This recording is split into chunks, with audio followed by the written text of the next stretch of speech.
In this podcast, I'm going to explain the sample response I sent to you. This sample is meant to be a guide as you create your answers to enduring vision questions.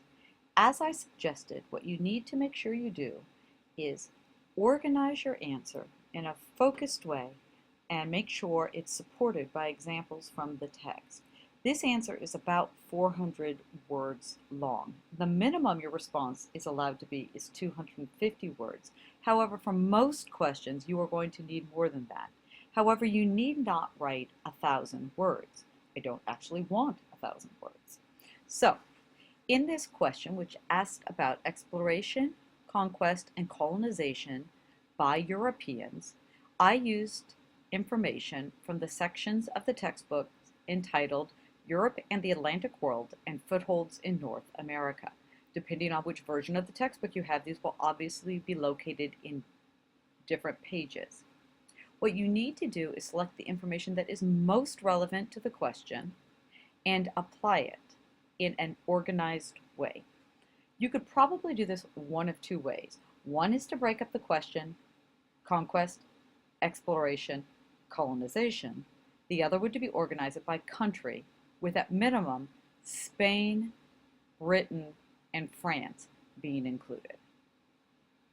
You'll notice in my response I set out a topic sentence. Some of you did not do topic sentences. You just launched into your answer. That's not how this is. This is not a conversation. We may talk about you making podcasts in which it's more like you explaining it to me, and that is certainly an option for us to explore. But for a written response, it needs to be clear what you're doing. So my first sentence contains the words from the question, right? I begin with Spain because Spain comes first, but I make clear that I'm going to move on to other European nations. I'm not going to spend a lot of time here sticking in quotes. I have the page numbers that show I used the text to extract the information that the key explorers, at least in the beginning, were Columbus, John Cabot, Giovanni de Verrazzano, and Jacques Cartier.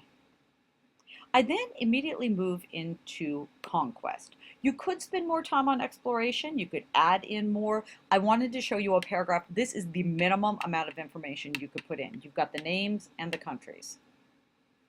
Conquest by the European powers took place in different ways. You'll notice it's a subpoint, this sentence right here, relating to this sentence up here. The Spanish conquistadors subjugated the native peoples, forcing them into slavery and gold mines. I've not chosen to insert a quote here. I then point out that the French did something different and the English did both, right? My primary example here is from the English. You could have done something longer for the English, but then that's just going to make your answer much longer. Similarly, the Spanish, I could have inserted quotes here.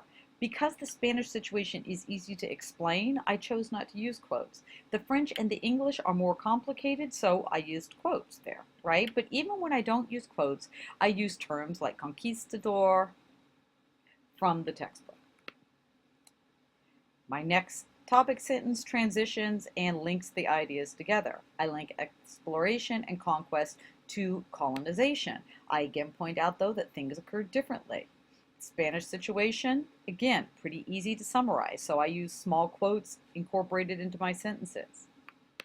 English, a little simple in this regard, except that you've got to explain the joint stock companies. Again, I've chosen, instead of creating giant block quotes, which require a lot of explanation, to simply work small quotes into my sentences.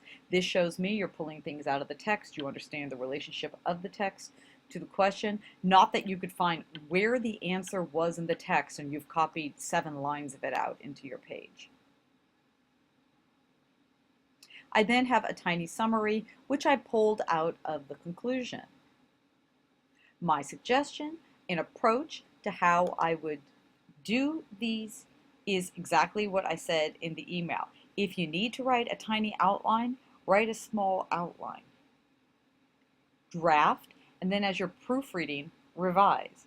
It's probably going to take you close to an hour, but remember, this online course replaces 3 hours of in-class time plus the prep time that you would have. I hope this helps, and feel free to ask me questions if you have them.